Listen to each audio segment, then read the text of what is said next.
Welcome guys, today in this video we are to show you how to enable startup program in Windows 10 PC.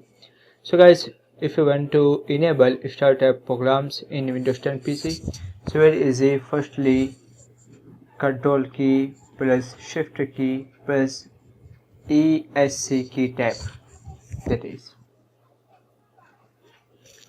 once again, control key plus shift key plus ESC key tab and click on startup. So guys, if you want to enable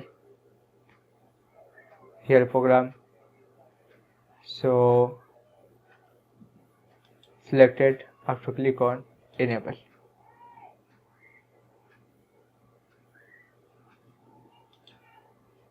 Firstly, if you want to